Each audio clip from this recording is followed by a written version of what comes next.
Você quer apoiar o nosso canal e nos ajudar a produzir mais conteúdo para você? É simples, basta você acessar o link da lojinha na descrição sempre que precisar comprar algum produto. Com este simples gesto, você estará nos ajudando muito.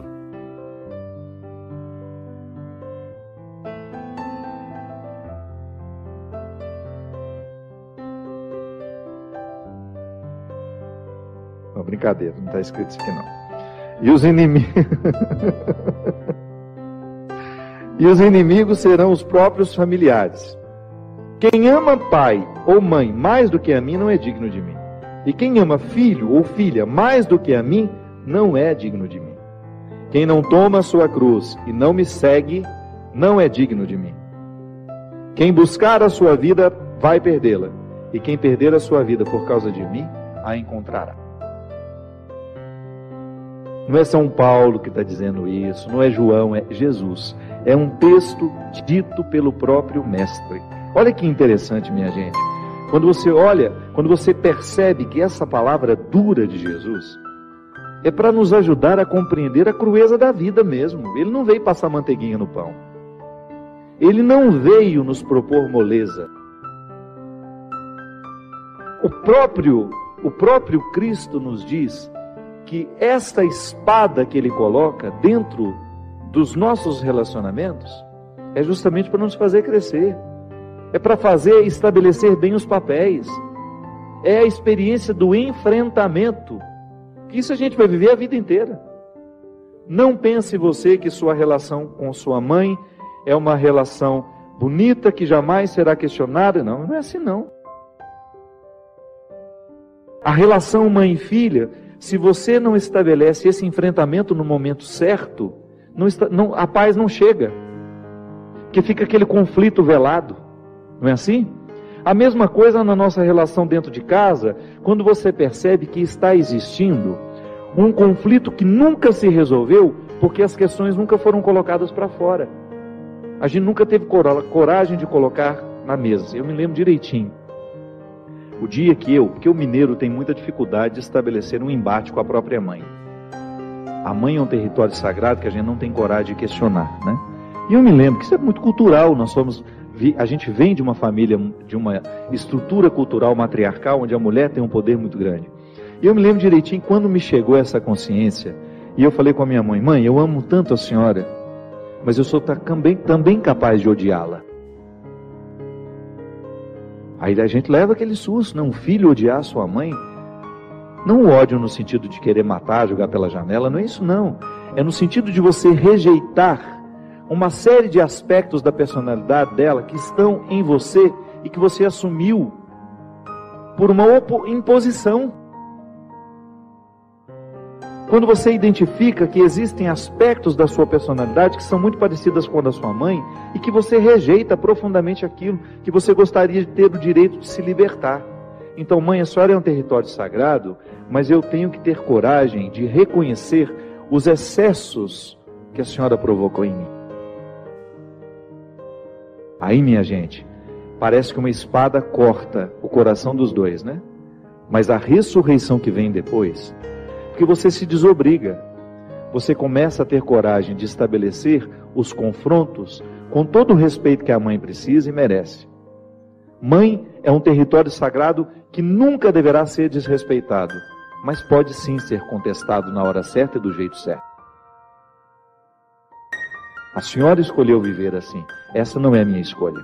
Então a gente precisa continuar se amando, a gente pode estabelecer esse embate e a gente continuar vivendo com profundo respeito um pelo outro. É assim. Quando Jesus fala que ele trouxe este embate, essa espada, não é para nos separar uns dos outros, não. É para nos unir do jeito certo. Que às vezes uma união só acontece de verdade depois de muitos conflitos. A gente precisa se livrar das visões ingênuas. Essa pessoa é perfeita. Olha como nosso amor é lindo. Isso dura 2, 3 anos até que os príncipes retiram as máscaras e você descobre que aquilo não passa de um rinoceronte que tinha uma carinha bonitinha no primeiro momento e é um monstro capaz de pisotear tudo que você tem de mais sagrado. Então, retiramos a visão ingênua dos nossos relacionamentos, e aí você começa a ter, de fato, um terreno palpável onde o amor é possível. Sim, pessoas imperfeitas podem sim se amar e estabelecer relacionamentos muito bonitos, muito edificantes, muito interessantes. Ah, mas então eu a partir de agora vou contestar tudo. Não é assim não. Seja sábio. Começa a identificar o que na sua vida precisa ser enfrentamento. Muitas situações não se resolvem é porque a gente não conta para o outro que aquilo nos incomoda. Mas a gente não faz do jeito certo, porque a gente reclama toda hora. Toda hora a gente reclama, a gente grita, mas a gente não faz o enfrentamento. O enfrentamento é quando você marca hora, lugar, senta todo mundo na mesa, ou senta você e seu marido e fala: olha, sabe isso que você está fazendo? Isso não é justo comigo, não é justo com seus filhos, e se você não tomar uma decisão, nós agiremos. É igual ser agredido, né? Tem gente que vai se acostumando com a agressão, vai se acostumando com a agressão, vai sendo agredido a vida inteira e se acostuma com a condição de vítima. Não é assim. Não pode ser assim. A gente tem que problematizar aquilo que na vida está nos agredindo. Que às vezes a agressão não é um tapa, não é um chute, não. É uma palavra, é um olhar, é uma postura, é um jeito de interpretar. Então, se eu interpreto o outro como um eterno território onde eu posso manifestar todas as minhas iras, onde eu posso despejar todos os meus excessos, e ele se acostuma a ser isso, eu estou agredindo de maneira muito cruel, tão cruel quanto dar um tapa. Então, se a gente não rompe com se a gente não estabelece o enfrentamento que vai romper esse processo que nos adoece, é bem provável que a gente morra sem ter tido a possibilidade de pisar na terra prometida que nós podemos alcançar. Aí Jesus continua: quem ama mais o seu pai e a sua mãe do que a mim não é digno de mim. A gente pode no primeiro momento pensar que Jesus está carente aqui, né? Ah, ele só quer o amor todo para ele. Não, isso também é visão ingênua. Vamos superar essas visões ingênuas. Aqui, o amor que Jesus está falando refere-se à capacidade de nós tomarmos tudo que ele nos ensina e colocar isso muito mais importante como aquilo que meu pai e minha mãe me ensinou. Que meu pai e minha mãe, por serem marcados pelo pecado, me ensinam muita coisa errada. Ah, mas me ensina muita coisa errada. Com o próprio exemplo dele dentro de casa. Quantos de nós, você que está me assistindo, pode dizer isso? Quantas coisas erradas na vida você viu dentro da sua casa? Eu não preciso ir muito longe para ver a perdição do mundo. Às vezes está ali dentro, com uma falta de testemunho, com uma falta de honestidade, com uma falta de verdade. Os vícios que nós criticamos que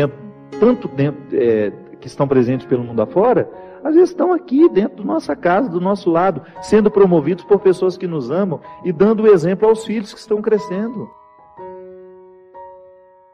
Os nossos lares precisam de conversão, sim, minha gente. Então, quando Jesus fala, quem ama mais o seu pai e sua mãe do que a mim, não é digno do meu reino. Por quê? Porque não pode chegar ao reino aquele que não está convencido, tocado, modificado pela mente de Cristo. É cristianismo. É a mente de Cristo na minha. É o pensar de Cristo no meu. Ah, mas isso parece uma dependência horrível, é? Se você quiser olhar como uma dependência, mas é uma dependência que só me faz bem. Porque não tem uma palavra de Jesus. Não tem um só conselho que ele tenha deixado que se oponha à minha felicidade. Padre Fábio, como identificar qual é a cruz que nos levará para o céu? É a cruz de cada dia, não é? Sempre digo, a cruz é grande, mas ela se desmembra em pequenos pedaços. Não há cristianismo sem cruz. Nós não podemos admitir a vida humana sem dificuldades. Dentro do cristianismo nós chamamos isso de cruz. Na subida de Jesus para o Calvário, ele levou fisicamente, materialmente uma cruz. Mas toda a vida de Jesus foi marcada por cruzes que ele precisou levar. Para quê? Para ele chegar ao lugar a que ele precisava chegar, para ele ser quem ele era. Jesus era muito consciente do esforço que ele precisava fazer para ser quem ele era. Ele não dava tréguas ao seu processo humano. Mesmo sendo Deus, ele não foi privado de ser homem, né? Isso é muito interessante, a gente identificar em Jesus uma luta constante pela maturidade. É claro que Jesus precisou clarear dentro do coração dele, dentro da mente dele, o projeto de Deus para a sua vida. Foi humano esse conhecimento do projeto de Deus. E ele foi levando as suas pequenas cruzes no dia a dia como nós.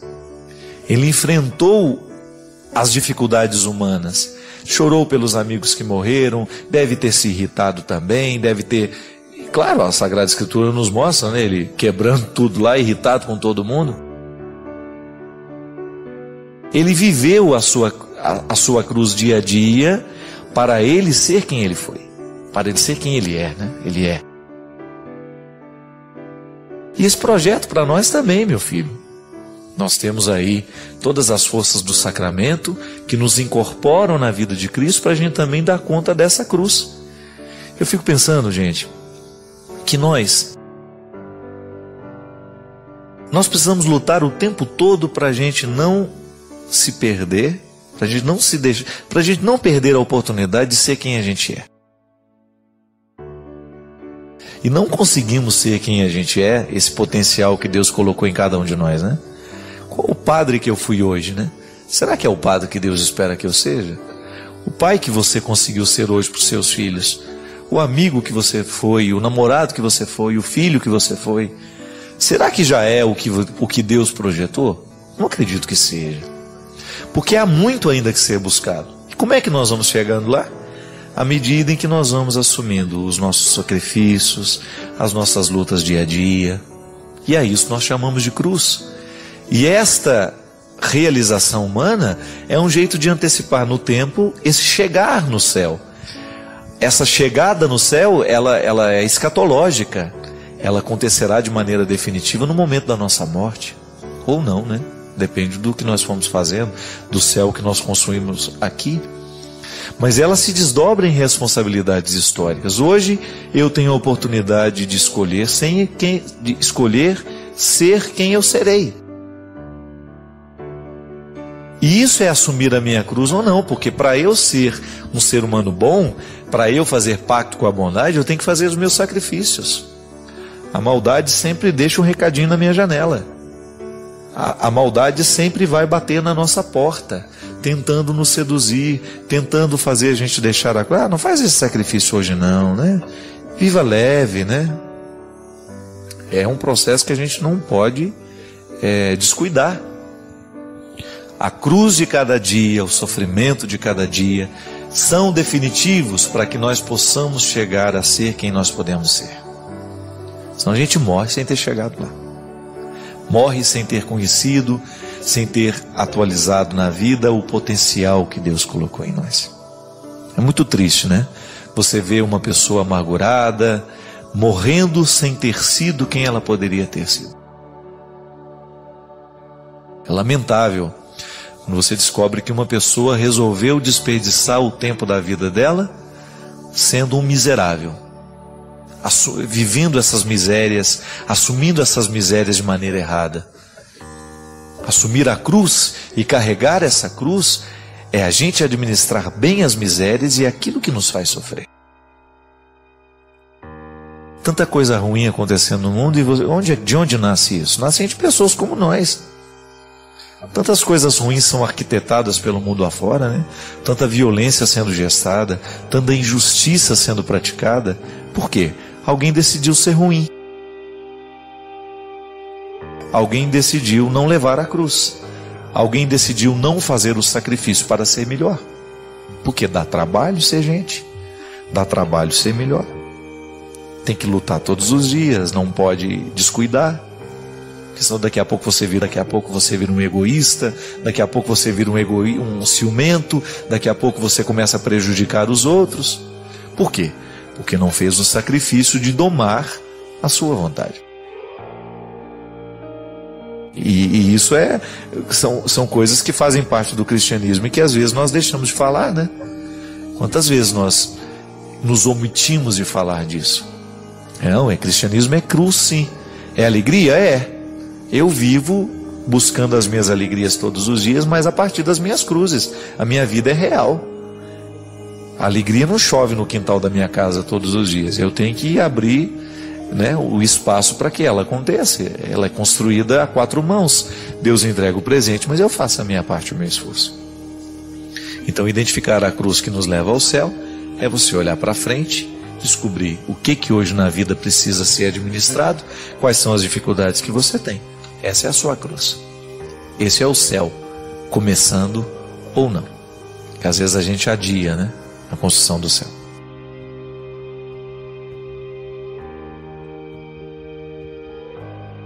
Aliás, uma ilusão que a gente alimenta, que é natural na vida de todos nós, é que as pessoas sejam sempre do jeito que foram em outros tempos da vida, né? E, aliás, eu fico pensando que as amizades que são duradouras são aquelas que resistem a esses processos naturais de mudança. Se vocês tinham uma amizade que foi interrompida e retorna 3 anos depois, é claro que vocês não serão os mesmos. O que a gente precisa fazer, depois de um tempo como esse de distância, é reacomodar aquela pessoa a partir das diferenças que se estabeleceram com o tempo.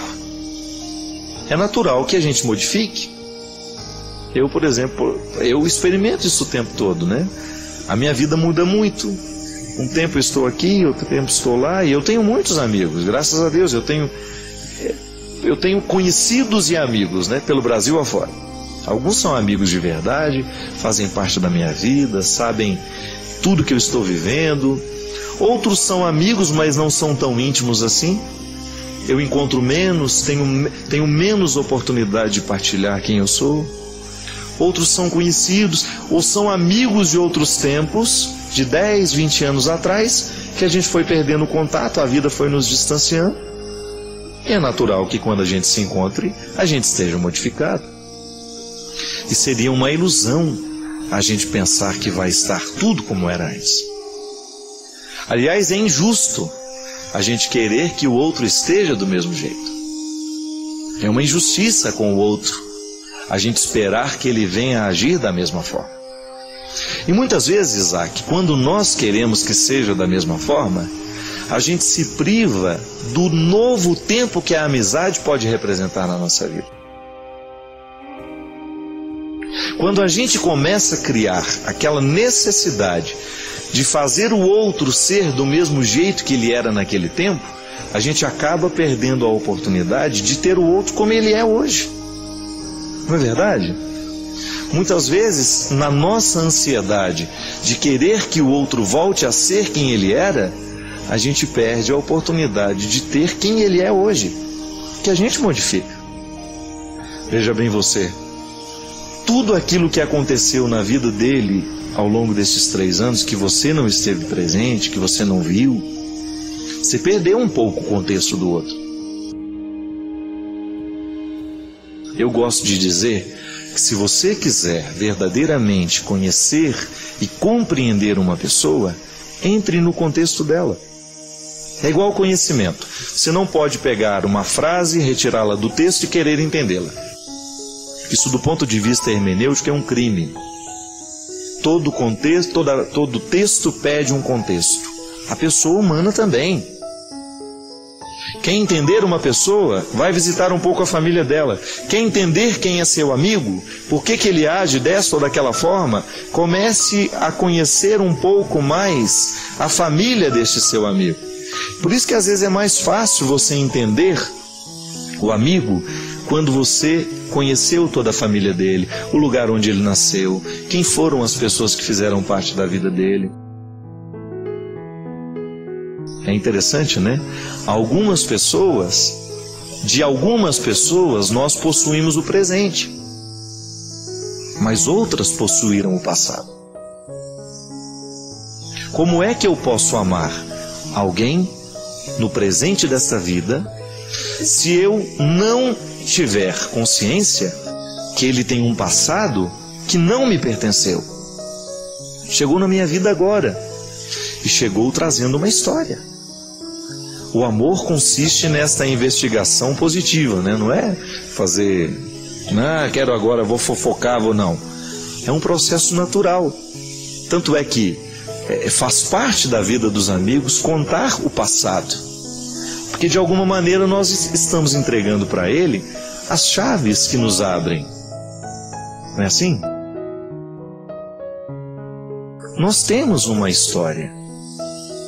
E não é para qualquer um que nós entregamos a chave da nossa história. A gente precisa confiar. E a amizade é um processo natural, onde você vai conhecendo o outro a partir do que ele manifesta, né? O outro é sempre um fenômeno diante de mim. Por que é um fenômeno? Porque ele é manifestação.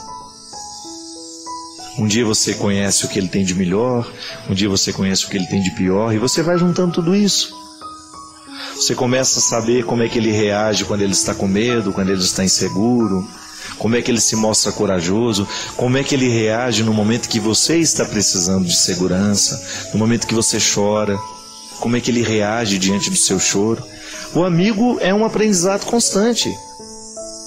O amigo é um território que você vai desbravando aos poucos, né? E junto. É aí que você vai identificando. É aí que você vai reconhecendo o tanto que deste território você já pode dizer conhecedor. Já chorou com ele? Já alegrou-se com ele? Já se desesperou com ele? Já sonhou com ele? Já ficou desempregado com ele? Já teve dinheiro com ele? Já esteve quebrado com ele? Não é assim? São 3 anos, meu amigo. São 3 anos que você ficou fora. E talvez podem ter sido anos que modificaram demais a pessoa. Porque às vezes a vida é assim. Você tem aquele marasmo, aquele período, e de repente 1 ano é fundamental para influenciar radicalmente o jeito de ser daquela pessoa. Por exemplo, na minha vida, o ano de 1991 foi um ano definitivo. Mudou muita coisa na minha história. Foi o ano que eu saí de Minas Gerais, que eu fui morar em Santa Catarina. Foi o ano em que morreu o meu pai. Foi o ano em que os meus amigos, que até então eu tinha próximo de mim, ficaram distantes. Foi um ano em que eu passei inteirinho sem ver a minha mãe. Fiquei 1 ano e meio sem ir em casa. Veja bem, quando eu volto um ser humano modificado. Porque foi um ano intenso. Foi um ano de muitas realizações. Eu não posso, os meus amigos que me esperam, aqueles que verdadeiramente estão dispostos a continuarem meus amigos, eles vão dar uma observada, né? Como é que ele está? Como é que será que ele encarou a morte do pai? Como é que será que ele viveu esse processo de transição? É assim, meu caro. Não queira que o seu amigo seja o mesmo de 3 anos atrás. Mas agora você tem a oportunidade de demonstrar a sua qualidade de amigo. Porque a nossa capacidade de ser amigo precisa o tempo todo ser adaptada, ser modificada, ser melhorada. E isso é bom demais, você saber que ao longo da vida você tem a oportunidade de aprimorar a sua capacidade de amar. Isso é uma urgência, aprimorar o nosso jeito de amar, aprimorar o nosso jeito de lidar com as pessoas, porque esse é o nosso cartão postal. O que conta a nosso respeito? O que verdadeiramente transforma, né? O que verdadeiramente conta na nossa existência? É a maneira como nós lidamos com as pessoas. Uma pessoa dá ou menos certo, dá mais certo, dá menos certo, à medida em que ela é capaz de articular o que ela é com aqueles que estão sendo ao redor dela. Uma pessoa faz mais sucesso, uma pessoa dá mais certo, uma pessoa galga mais espaço, uma pessoa alcança mais conquistas. toda vez que ela sabe articular bem quem ela é. E eu ousaria dizer aqui que ser está diretamente ligado, a qualidade do ser está diretamente ligado à capacidade de amar. E amar não é outra coisa senão você articular o tempo todo aquilo que você é com aquilo que o mundo está sendo ao seu redor. É aí que a gente é amigo, não é?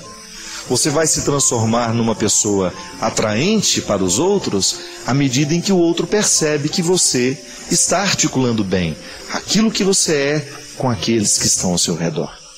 A gente quer ficar perto de quem faz isso com a gente, de quem se articula bem e de quem nos articula bem no seu jeito de ser. Porque a gente se enriquece, a gente cresce humanamente falando. Eu particularmente gosto, eu quero estar perto das pessoas que me articulam melhor. É uma questão de bom gosto, né? Eu quero estar ao lado de pessoas que me façam crescer. Mas toda vez que eu quero também exercer o mesmo na vida das pessoas, eu preciso ter essa sensibilidade.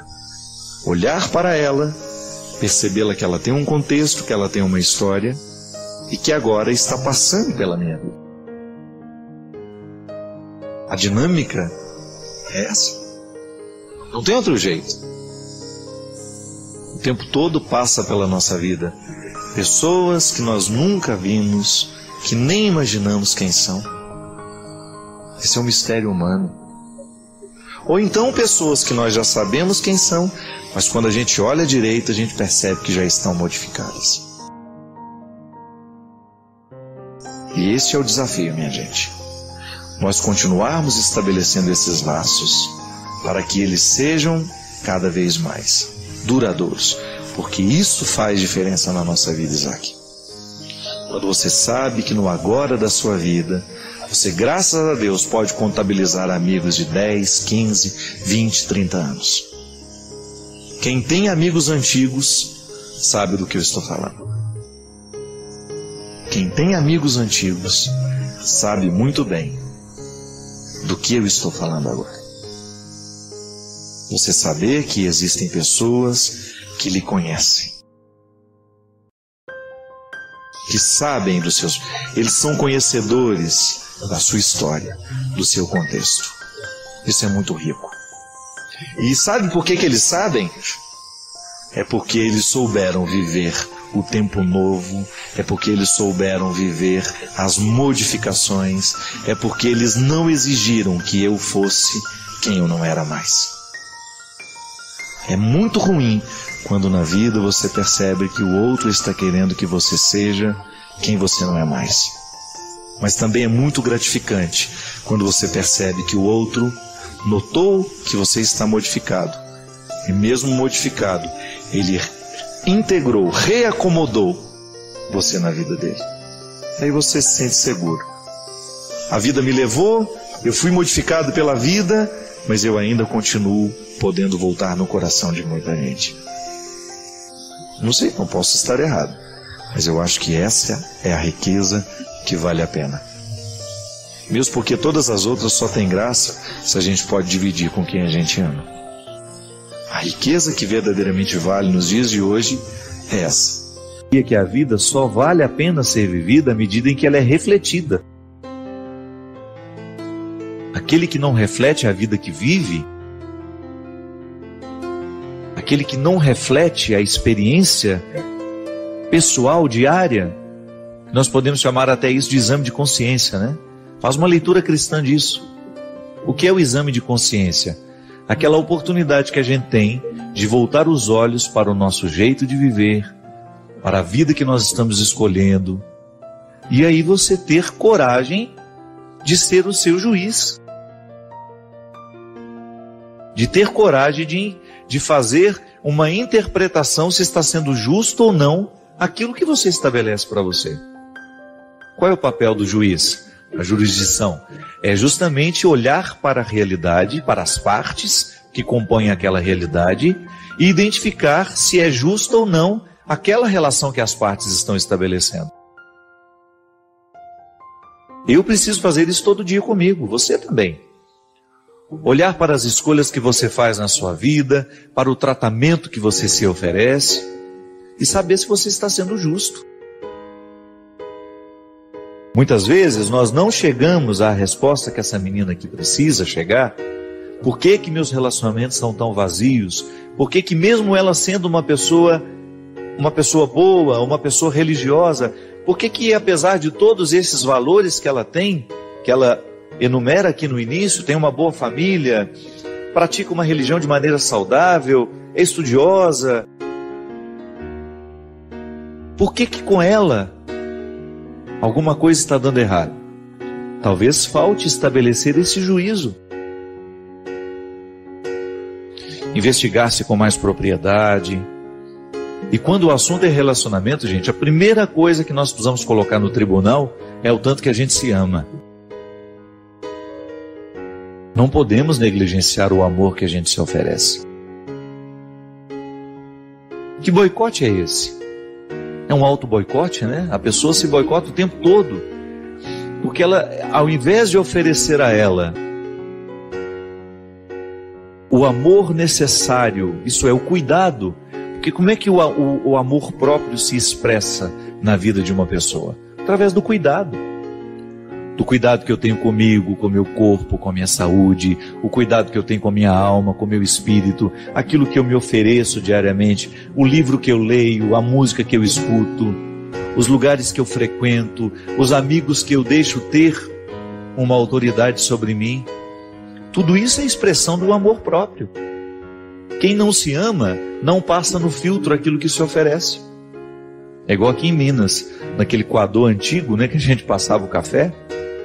O coador que era um filtro de pano, feito pela nossa mãe, para que a gente pudesse tomar a parte do café que nos interessava.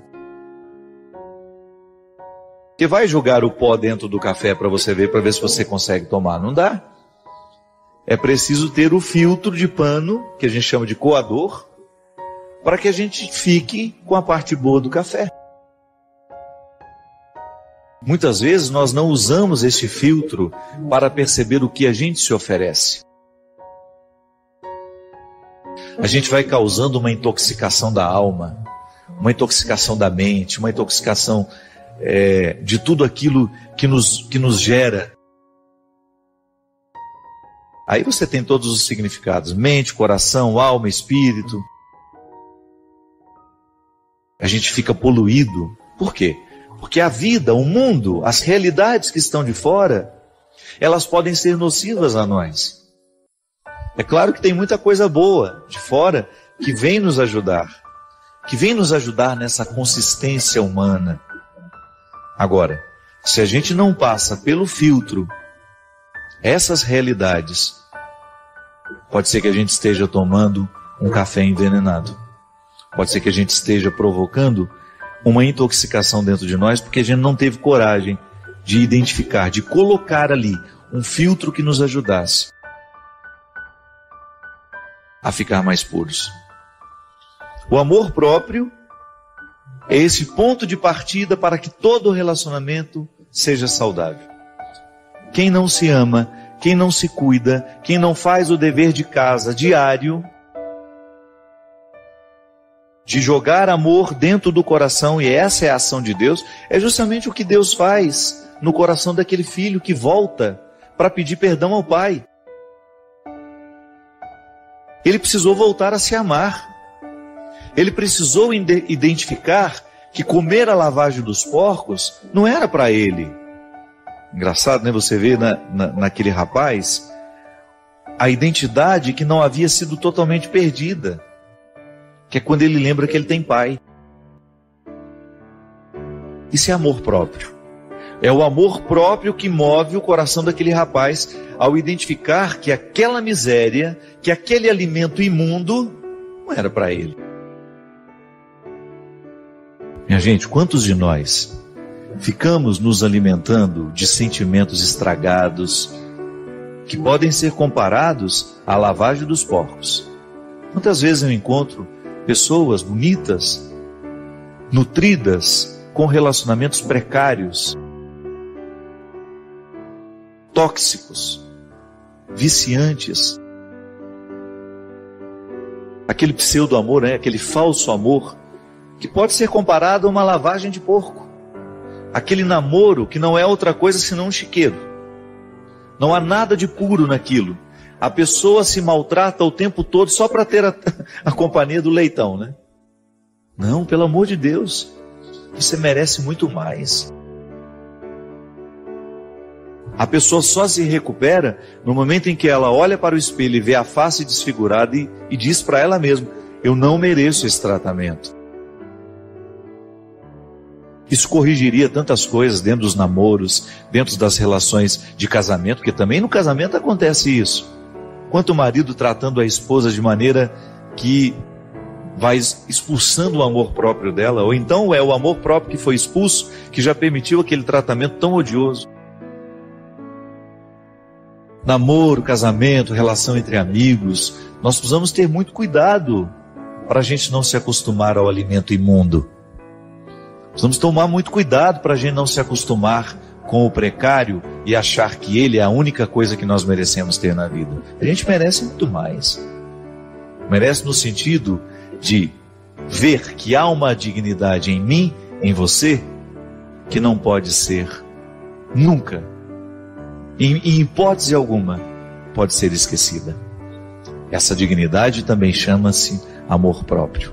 E é através dela que Deus nos fala, que Deus nos chama, que Deus nos traz de volta. Reacenda o valor que você tem. Tenha consciência da grandiosidade que você representa diante de Deus. E trate-se. Trate-se da mesma forma como Ele te trata, com amor e com respeito. Eu gostaria, Padre, de ouvir a sua opinião sobre a verdadeira amizade. Em quem podemos descobrir uma verdadeira amizade? Olha só que bonito, né? Falando isso já. O que é o verdadeiro amigo, né? Eu sempre acreditei na vida, desde muito pequeno, que existem pessoas na nossa história que elas são tão fundamentais, que a gente já não pode mais dizer o nome sem que a gente se lembre do nome dela. Quando a gente identifica os verdadeiros, as pessoas essenciais na nossa vida, é assim: no momento da muita alegria ou no momento de muita tristeza. São esses dois extremos que são capazes de nos revelar quem a gente ama de verdade. Quando você está alegre demais, aquelas pessoas que você gostaria de ter do seu lado, de ver as mesmas coisas que você está vendo. Quando você está triste demais, quais são as pessoas que você gostaria que estivesse ali segurando na sua mão? Aí você identifica os seus verdadeiros amigos. Agora, por que eles ficaram? É um mistério. A gente nunca sabe dizer por que aquela pessoa ficou amiga da gente. Talvez porque ela tenha tido uma sensibilidade maior que os outros não tiveram. Talvez porque elas olharam para nós de um jeito mais aperfeiçoado, tiveram mais paciência com a gente, tiveram mais calma. Não é assim? Os amigos que vão ficar para o resto da vida são aquelas que você sabe: gente, ele é aborrecido, ele é enjoado, mas eu sei que na hora que eu precisar dele, ele está do meu lado. Não tem gente assim? Só por isso a gente suporta os defeitos dos outros. E porque a gente sabe que mesmo que ele esteja na miséria, ele não vai me abandonar. Mesmo que eu perca tudo o que eu tenho. Isso é amor. Não há condições. Eu não tenho medo de que o outro não vá me receber. Eu não tenho medo de que o outro vá me tratar do mesmo jeito que eu tratei. Eu não tenho medo de que o outro vá ter resistência a mim. Não. O amor que eu sei que ele tem por mim me dá coragem de ligar no meio da noite e dizer: eu preciso de você agora. Mesmo que você não tenha tido a oportunidade de me ter do seu lado no momento que você precisava. Isso é o que é a relação que nós temos com Jesus, né? Quando você tem coragem de bater na porta dele no momento que você não merece estar. Quando você tem coragem de chamar por ele no momento em que você não mereceria chamar. Esse é amigo de verdade. É quando não depende do tempo, quantas vezes eu liguei para você, quantas vezes eu fui atrás. Não. O laço que permanece, que independe do tempo. Porque às vezes na correria da nossa vida, às vezes você não tem aquele tempo de cultivar, mas você sabe que ele está lá. Eu tenho uma amiga minha, Marina, que cada vez que eu ia embora, eu até me emociono, sabe, quando eu me lembro disso, porque não foram fáceis os momentos em que ela me disse isso. Ela sempre me disse em momentos em que a minha vida estava sendo difícil. Cada vez que eu pegava o meu carro, que no apartamento da minha mãe não tinha garagem, eu deixava o carro na casa dela. Era a última frase que eu escutava toda vez que eu ia embora. Ela no portão, ela olhava para mim e falava assim: "Tô aqui, viu?" A Marina, ela não fazia parte do meu dia a dia, ela não está lá do meu lado em Taubaté, ela mora em Formiga. Mas para mim aquela frase ganhou um significado tão grande, gente, porque cada vez que eu me recordo da necessidade de ter alguém do meu lado, eu me lembro dessa frase, sabe? Tô aqui, viu? Isso é, eu não faço estardalhaço, eu não crio muito barulho, eu não dou muita notícia, mas eu estou aqui. O tempo vai passar, as coisas vão ficar diferentes. Pode ser que eu não tenha a oportunidade de estar aí, pode ser que eu não tenha a oportunidade de chegar a tempo, mas fique sabendo que eu estou. E como essa frase tem o poder de repercutir em quem é amado? Talvez quem ame nem sabe o tanto que isso repercute. Porque experimentar a misericórdia pelo lado dos fortes, não sei se tem muita vantagem. Eu quero ver a gente saber experimentar a misericórdia pelo lado dos fracos. Quando você precisa ser o amado, quando você precisa ser o ajudado, quando você precisa ser aquele que sai do lugar para pedir a ajuda. E aí nessa hora, neste momento, você saber que as coisas poderão ser resolvidas com aquela presença que você sabe que não muda. Está ali. Alguém que lhe assegura estar ali. Eu estou aqui. Gostaria de terminar de um jeito diferente, quem sabe, né? Nunca tive oportunidade. Eu não sei qual é a possibilidade que eu tenho de estar na sua vida. Eu não sei de que forma eu posso estar na sua vida. Pode ser que de uma forma concreta, pode ser que você me conheça, pode ser, não sei, pode ser que seja só pelo programa, pode ser que seja pelo e-mail. Eu gostaria de também poder dizer para você, movido pela força de um evangelho que eu acredito. Pode ser que você esteja marginalizado, pode ser que você nem goste de padre, mas goste do que eu falo. Eu gostaria de continuar estando aqui. Só isso. E poder dizer para você, eu estou aqui. Eu estou aqui para pagar o preço que eu sei que eu preciso pagar, para poder exercer o meu ministério do jeito que eu exerço, para continuar lutando por aquilo que eu acredito, para ser um ser humano, e só isso. Um ser humano que de repente queira fazer a diferença no mundo, buscando os marginalizados no nosso tempo. Quem sabe aliviando alguma culpa, quem sabe passando a mão na cabeça de quem precisa, e assim, curando as dores do mundo do jeito que a gente pode.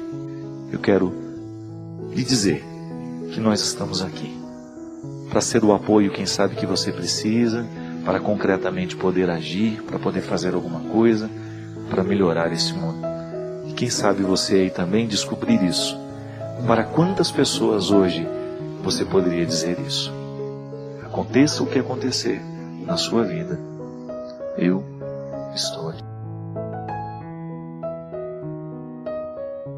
Eu quero falar com você, sozinho, sozinha, como se você estivesse comigo. Só nós dois aqui. E eu pudesse escutar de você quantas vezes você duvidou de você. Quantas vezes você se interpretou muito pior do que você é. Quantas vezes você trocou o que Deus sabe sobre você por aquilo que os outros acham? Quantas vezes você desconsiderou a sua luta, a sua batalha, porque você achou o resultado do outro melhor que o seu? Quantas vezes você foi injusto com você, porque você considerou o que você não tinha, esqueceu aquilo tudo que estava à sua disposição? Quantas vezes você desistiu? Quantas vezes você não ficou até o fim?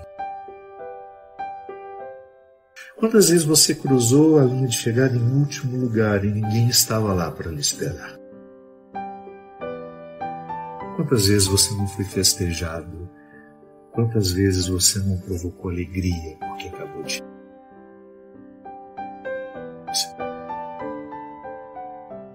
Você que hoje, no dia de Todos os Santos, quero conversar com você.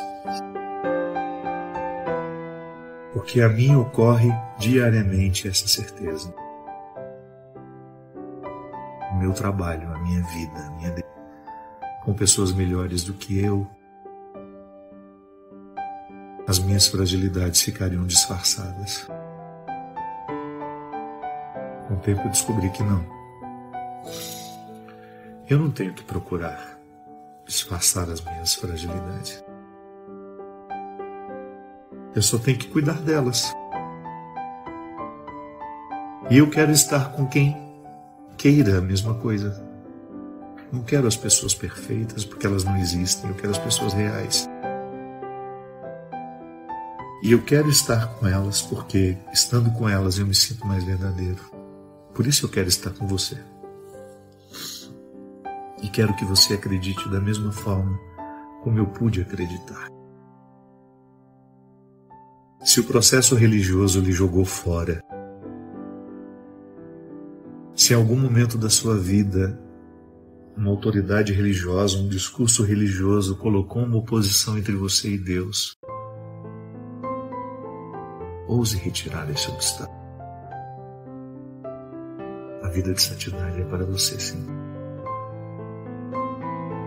E vida de santidade é cultivo diário, é luta constante de nunca permitir que o pior prevaleça. Que os detalhes da sua personalidade, que não são muito iluminados, que não são bonitos, que eles aos poucos percam a força, que você lide melhor com você. Que você não se sinta excluído, que você não se sinta fora. Que a sua coragem seja infinitamente superior àqueles que lhe desanimam. Bem-aventurados os puros de coração, porque só eles verão a Deus. Eu sou líder religioso e posso dizer que a pureza de coração não é um privilégio de religiosos. Pelo contrário. Às vezes é o lugar onde a gente menos encontra pureza de coração dos meios religiosos. Portanto, não tenha medo. Não se sinta excluído. Sabe aquelas baladas chiques que a gente gostaria muito de ter um nome lá para a gente poder entrar? Pois é. Na lista do reino dos céus o seu nome está. Ninguém vai retirar. Na lista que nos dá acesso a Deus, o seu nome está inscrito definitivamente. E se alguém na portaria ousar dizer que você não foi convidado,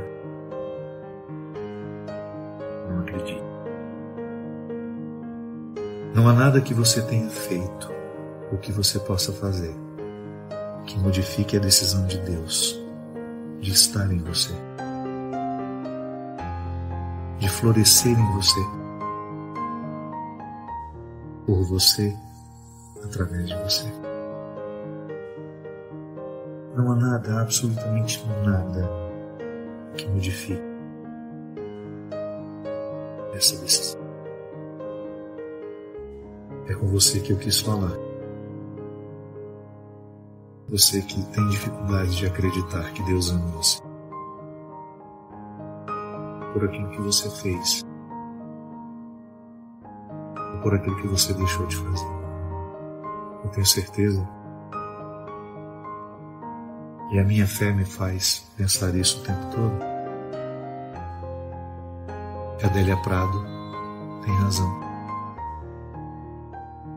Quando num poema em que ela tenta fazer uma descrição de Deus, ela diz que Deus tem a pele vincada de tanto sorrir para ela. É assim. Que Deus lhe ajude nas suas lutas, que Deus lhe fortaleça nas suas batalhas, que Deus lhe conceda a graça de nunca se prender, de nunca se prender aos olhares que lhe desprezam, de nunca ficar, de nunca permitir que a última palavra seja daquele que lhe condena. Que você desafie a ouvir a voz que lá no íntimo, que quando não está sob os obstáculos dos que gritam ao nosso redor, nos garante, nos dá a certeza de que o nosso lugar na lista continua. O banquete está posto e você será eternamente convidado. Chegue quando quiser. Venha quando quiser. É Deus lhe dizer que hoje a santidade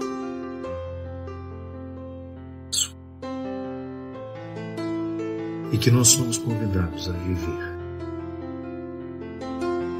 empenho diário para que a nossa santidade floresça da maneira mais bonita, mais simples, para que a nossa santidade seja hoje um projeto de vida. Deus nos abençoe os conselhos totais. Ele que é Pai, Filho e Espírito Santo. Obrigado por terem estado comigo. Eu tenho ficado tão incomodado com a maneira como nós vivemos. Durante esses 2 últimos anos eu preguei em todos os meus shows, eu me lembro, em todas as oportunidades que eu tinha de cantar nos mais diversos lugares. Essa era uma pergunta que eu fazia em todos os momentos lá, em todos os shows. O que nos enriquece? O que de fato vale a pena viver? O que traz significado ao nosso coração? Onde vale a pena a gente perder o tempo? Não é? Perguntinha cruel. Eu me olhava, eu me via e eu me perguntava: eu estou vivendo a vida que eu preciso viver? Eu estou fazendo escolhas que de fato correspondem àquilo que me pede o coração? Como nós precisamos dessas frases simples. Como nós precisamos refletir o trivial. Tamanha a pobreza que nós estamos vivendo. Essas expressões simples que me lembram o que de fato, de que forma eu preciso viver. Porque aí para mim sem dúvida, uma oportunidade muito feliz que eu tenho de ser esse canteiro de obras. Que nós precisamos ser. Acho que é isso que nos realiza, né? Quando você percebe que você está em pleno andamento de reformas. É a voz mais difícil de ouvir. A voz do coração, você precisa estar tão silenciado para saber o que ela pede. Eu tenho tanto medo de às vezes viver a serviço do ego. Sabe? Se você for identificar o que o ego lhe pede, daquilo que lhe pede o eu, são tão diferentes as exigências. O ego nos mata, nos põe para trabalhar o tempo todo, porque ele tem tanta vaidade para ser cumprida com o dinheiro que ele tem. O ego, ele dilata, ele quer aparecer. E para aparecer, ele precisa estar sempre numa luta desenfreada, quase que cruel. Diferente do eu, que se satisfaz com tão pouco. O eu se satisfaz com uma roda de amigos, sem nenhum luxo, sem nada preparado, apenas uma boa prosa e a verdade. O ego não. O ego precisa ser visto. Nem é tanto estar com o outro, mas é estar ali para ser visto. A voz do coração é a voz do eu. Mas as exigências do ego são muitas. E se eu não vou identificando as exigências do ego, eu passo a minha vida inteira me matando sem chegar às alegrias do eu, simplesmente para dar o status que o ego tanto pede e que nem é justo. Você vive perfeitamente sem as exigências do ego. As exigências do ego são vãs, são vazias, porque em última instância, o que vai nos realizar ao final de tudo não é aquilo que você viveu para fora, mas é aquilo que você viveu para dentro. Só essa voz é capaz de lhe fazer chegar. Então, estando sob o comando do ego, muitas vezes nós passamos uma vida inteira trabalhando num lugar que nós detestamos, somente pelo status que nos dá. Não temos coragem de ganhar menos para ser mais felizes. Não temos coragem de abrir mão, de perder, para ter a oportunidade de ser mais feliz. Não se esqueça disso. Quando Jesus nos ensina a regra do despojamento, Ele está falando justamente de perdas que nos fazem ganhar. Quando você abre mão de alimentar o ego e passa a prestar atenção no eu que você tem aí dentro, que fala baixinho, mas que precisa ser ouvido. Quando você se encoraja para deixar de ouvir as exigências do ego que tanto te escravizam e passa a prestar atenção no que pede o seu eu, é provável que você mude um pouco a rota da sua vida. A gente muda até onde a gente quer passar o final de semana. Você vai começar a passar o seu dia de folga onde te pede o coração, não onde o seu ego quer lhe levar, para ter 1000 fotografias para postar no Instagram ou no Face. Hoje, do fundo do meu coração, eu desejo que essa bênção atravesse o ego e chegue ao eu, da mesma forma como eu também quero, assim. Eu quero diariamente desmascarar as mentiras do ego. Não precisa nada disso, mentira. Mas eu quero, mentira. Não precisa mais não. Não cabe mais roupa no guarda-roupa. Comece a querer o que o eu. Comece a trabalhar para o eu. Você trabalha demais para o seu ego. Ele só te cansa. Ele não lhe permite muitas alegrias. Nele tudo é muito temporário. Tudo é muito cansativo. O Evangelho nos ajuda a desfazer as forças do ego, para a gente poder ouvir a voz do coração, que é a voz do eu, esse que precisa ser cuidado e ser conhecido por você. Eu desejo que você, nas suas lutas, você tenha sempre o direito e a possibilidade de retirar os seus excessos, para você ter diante dos seus olhos a sua verdade fundamental. Sem exageros, só você. E a partir disso, você reencontrar o caminho da vida. Obrigado pelo seu carinho, pela sua atenção. E que Deus abençoe muito você. Que Deus derrame sobre o seu coração, sobre a sua casa, sobre a sua vida, a disposição que caracterizou o coração de Nossa Senhora. Para que, exemplo dela, a gente também possa ser um cristão de verdade, levando sempre Jesus no colo para apresentá-lo àqueles que ainda não o conhecem.